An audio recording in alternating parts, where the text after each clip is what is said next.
Hello, I'm Sharon, a 26-year-old high school teacher. I've always believed in the quiet magic of everyday life, a belief that seemed to hold true until I met Alex. Our relationship blossomed rapidly, a whirlwind romance that caught me by surprise. When Alex suggested I meet his parents, I anticipated a normal family introduction. However, the reality was far from what I had expected. The day of the meeting was wrapped in an air of nervous anticipation. As a natural redhead, I've always stood out, but I never imagined it would become a point of contention. We arrived at Alex's parents' home, a quaint suburban house with a well-tended garden. Alex, sensing my anxiety, gave my hand a reassuring squeeze. "Don't worry, Sharon. It'll be fine," he said, trying to comfort me.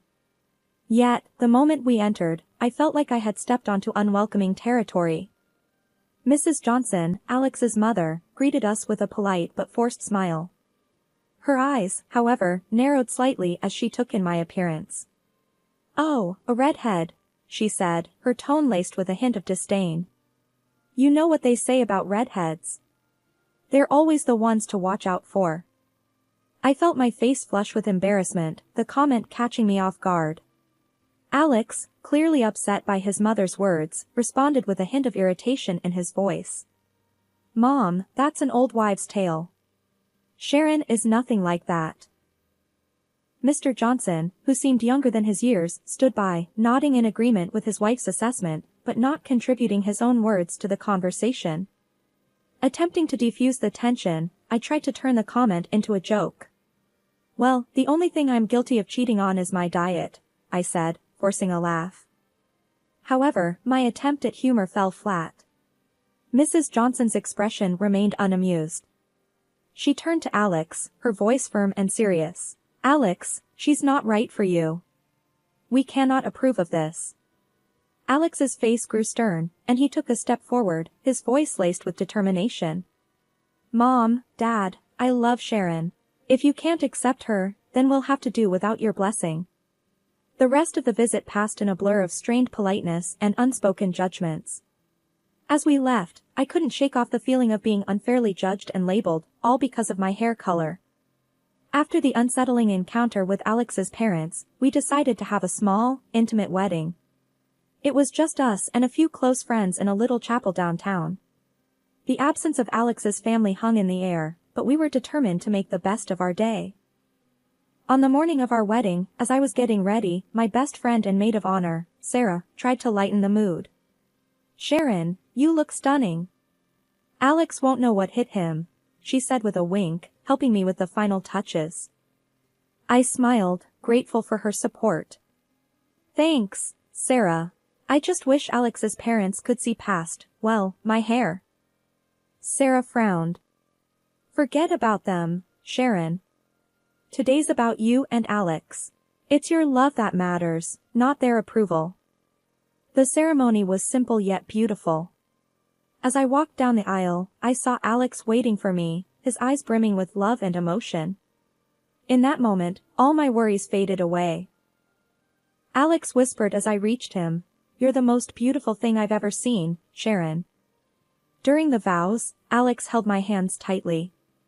"Sharon, I may not have my parents here today, but standing with you, I know I have everything I need."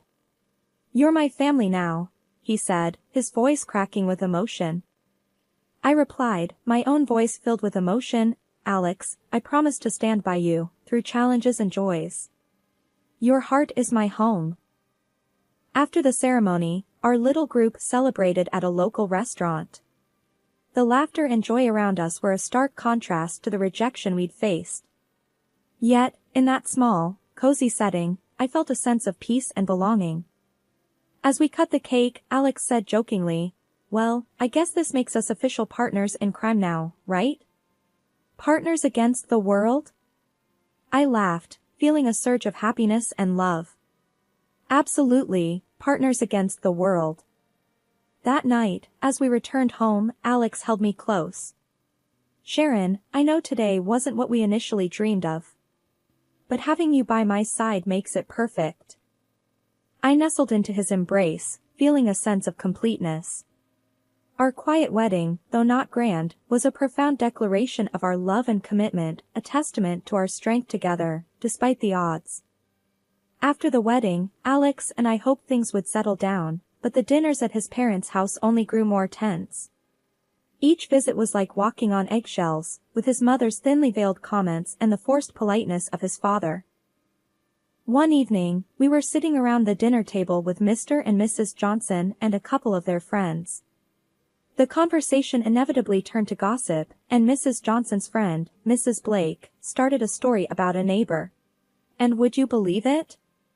Caught red-handed, cheating with the gardener. And she was a redhead too, Mrs. Blake exclaimed, casting a sly glance my way. I felt my face heat up. Trying to remain composed, I said, well, hair color hardly determines someone's character.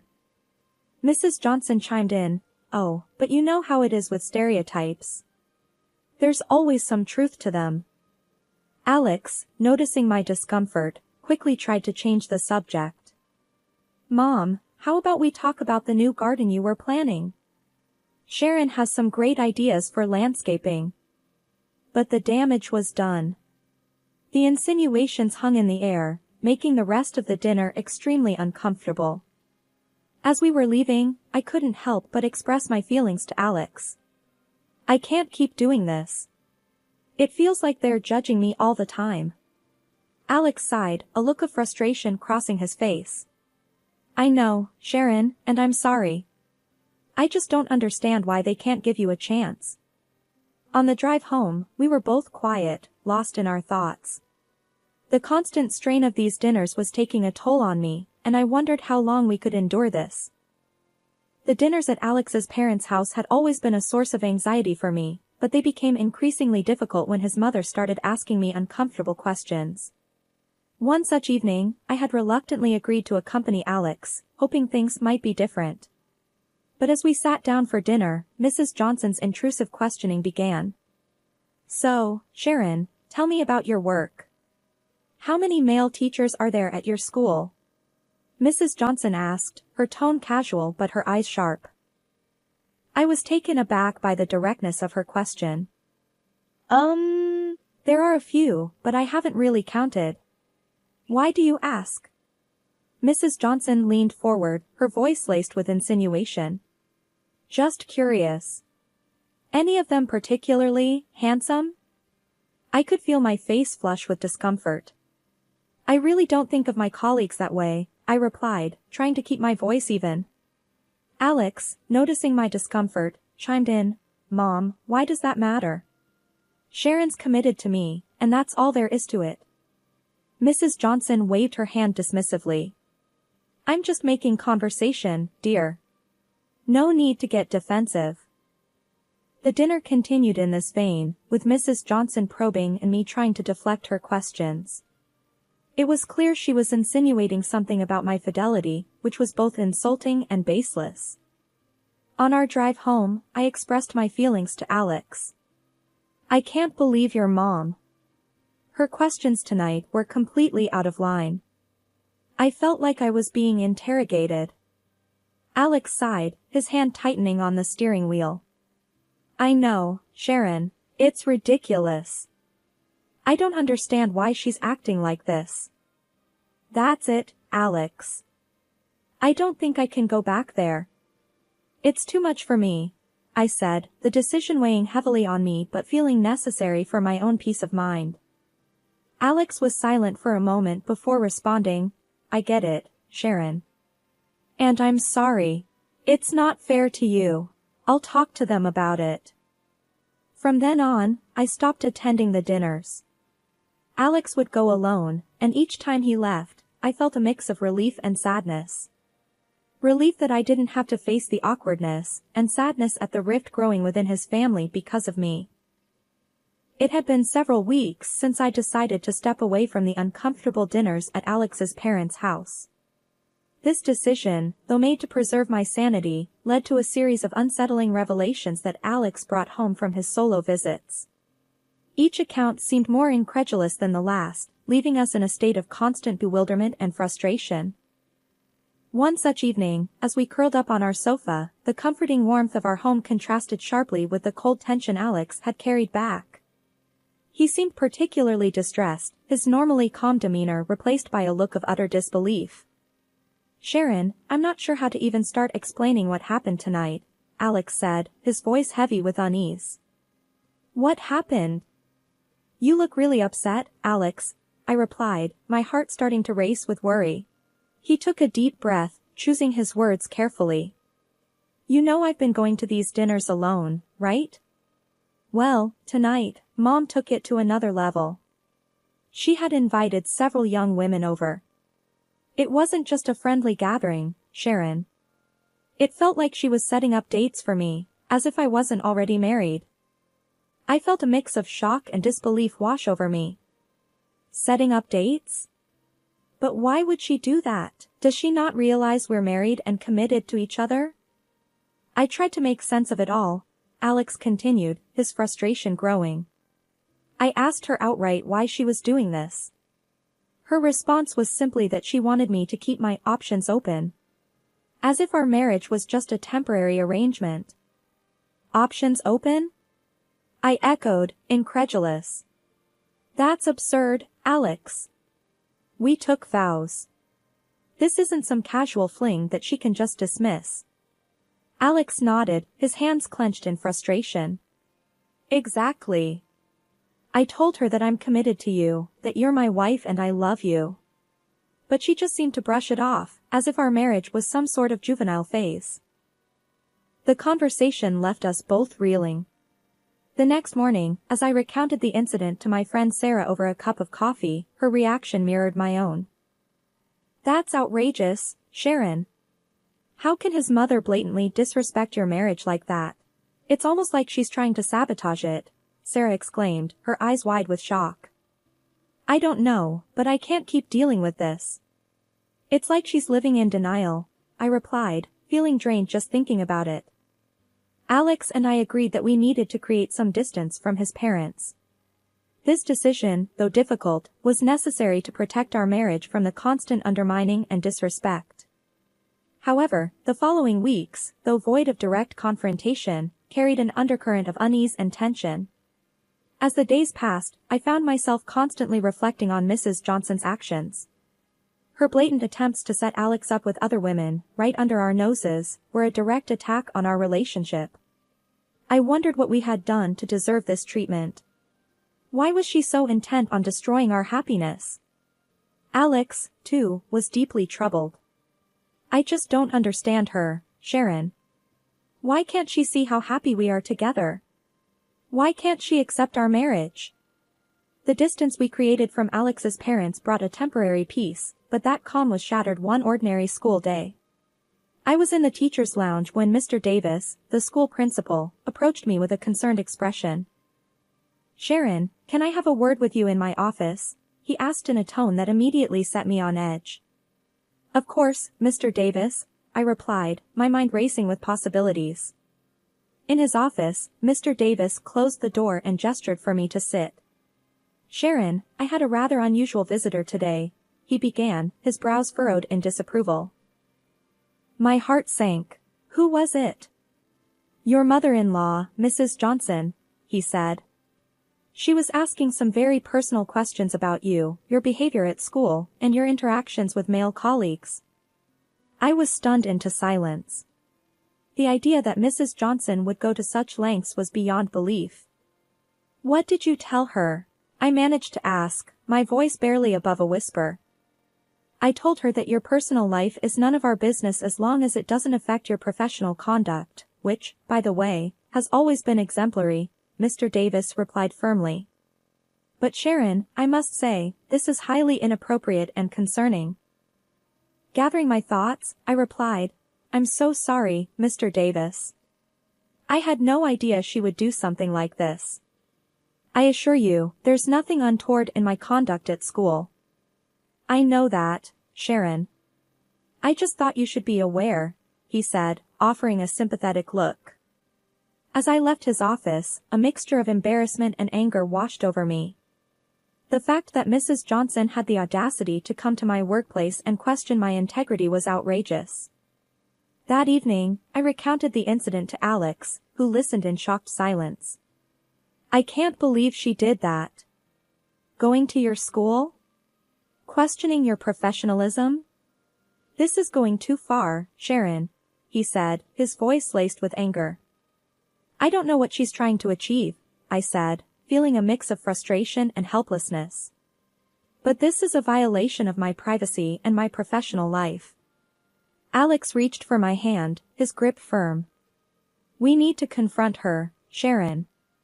This can't go on. She's crossing every line imaginable." The next day, I called Mrs. Johnson, my hands trembling with a mix of nervousness and anger. The phone rang, and when she answered, I took a deep breath. "Mrs. Johnson, I need to talk to you about your visit to my school," I said, trying to keep my voice steady. "Oh, Sharon, I was just looking out for my son's best interests," she replied, her tone dismissive. "Looking out for Alex by questioning my character at my workplace? That's completely unacceptable, Mrs. Johnson," I retorted, my frustration boiling over. "Well, I just needed to make sure that everything was appropriate," she said, her voice cold. "Your actions were inappropriate, and I won't tolerate this kind of invasion into my personal and professional life," I said firmly, drawing a line. Months had passed since the school incident with Mrs. Johnson, and Alex and I had begun to find some semblance of normalcy in our lives again. That fragile peace was shattered one evening when Mrs. Johnson unexpectedly appeared at our doorstep, her face twisted into a triumphant smirk. "I knew it. I have proof, Sharon," she exclaimed as soon as I opened the door, not even waiting for an invitation to enter. Alex, hearing the commotion, came to the living room. "Mom, what are you talking about? What proof?" Mrs. Johnson, brandishing a laptop like a weapon, declared, "I hired a private detective. I have photos and videos of Sharon. She's been unfaithful, Alex." I felt my heart drop, confusion and disbelief swirling within me. "That's ridiculous. I've never been unfaithful," I protested, my voice firm despite the shock. Ignoring my protest, Mrs. Johnson opened her laptop, revealing a series of photos of me sitting in a cafe with a man sporting bright red hair. "Look at these, Alex. See for yourself." Alex and I leaned in to look at the photos. After a moment, we couldn't help but burst into laughter, much to Mrs. Johnson's confusion. "That's my brother, Mrs. Johnson," I explained between laughs. "He's visiting from out of town." Mrs. Johnson's triumphant expression faltered. "Your brother?" "Yes, my brother," I repeated, still chuckling. "We both have the same bright red hair, remember?" Alex, now frowning, asked to see the videos. As we watched a clip of me and my brother chatting in the cafe, Alex's attention was drawn to something in the background. "Wait, rewind that part," he said, pointing at the screen. We all watched as, in the background of the video, an older man and a younger woman were sitting at a nearby table, engaged in a rather intimate moment. The realization hit us all at once. "That's Dad?" Alex muttered in disbelief. Mrs. Johnson's face went pale as she recognized her husband in the video, kissing a woman who was definitely not her. The room fell into a stunned silence. The evidence Mrs. Johnson had brought to condemn me had inadvertently exposed her own husband's infidelity. "Mom, is that Dad?" Alex asked again, his voice barely above a whisper. Mrs. Johnson just sat there, speechless, the laptop now forgotten on her lap. That evening, which began with accusations and supposed revelations, ended with a shocking twist that none of us could have predicted. Mrs. Johnson, in her quest to prove my unfaithfulness, had inadvertently uncovered a bitter truth about her own marriage. The night Mrs. Johnson left our house was one we wouldn't forget anytime soon. The living room, where just moments ago she had revealed the photos and videos, felt unnaturally quiet. Alex and I sat there, trying to digest the whirlwind of events. "Can you believe it? My dad and Mom's plan backfiring like this?" Alex finally broke the silence, a mix of disbelief and sadness in his voice. It's surreal, I replied, still feeling a bit numb. She was so intent on proving me wrong, she didn't see the bigger picture. Alex sighed heavily, looking out the window. I feel like I don't even know my parents anymore. This whole thing, it's just a mess. I nodded in agreement, feeling a pang of empathy for him. I'm sorry, Alex. This must be really hard for you. He turned to face me, his expression softening. You know, in a weird way, I'm grateful for your strength through all this. You could have easily walked away from the drama. I reached out, taking his hand in mine. I wouldn't do that. We're in this together, remember? Over the next few days, Alex's phone was bombarded with calls and messages from his mother. She was frantic, seeking someone to confide in, but Alex wasn't ready to talk. He needed time to process the betrayal and the unraveling of his family. One evening, as we were prepping dinner, Alex brought up the subject again. I spoke to Dad today, he said, chopping vegetables a bit more forcefully than necessary. And, how did that go? I asked, curious yet apprehensive. He admitted everything. Said it had been going on for a while. He's moving out, and they're talking about divorce. Alex's voice was flat, almost detached. That's tough, Alex. I'm sorry you have to go through all this. I reached out to squeeze his arm. He shrugged, a sad smile on his face. It's weird. I'm angry, but also relieved that the truth is out. No more secrets and lies. As the days turned into weeks, the reality of his parents' impending divorce began to sink in. We had many long conversations about trust, honesty, and the complexities of relationships. One night, curled up on the couch, Alex shared his thoughts. You know, Sharon, all this with my parents, it's made me realize how important honesty is. And how much I value what we have. I leaned against him, feeling a sense of solidarity. I agree. It's been a roller coaster, but it's also shown us how strong we can be together. Exactly. We've weathered this storm as a team. It's not been easy, but I feel like we can handle anything now, Alex said, a note of determination in his voice. In the weeks that followed, we saw less of Mrs. Johnson. The revelation of her husband's affair and the subsequent fallout had taken its toll on her. Despite everything, I couldn't help but feel a twinge of sympathy for her. But still I couldn't forgive her. Not now.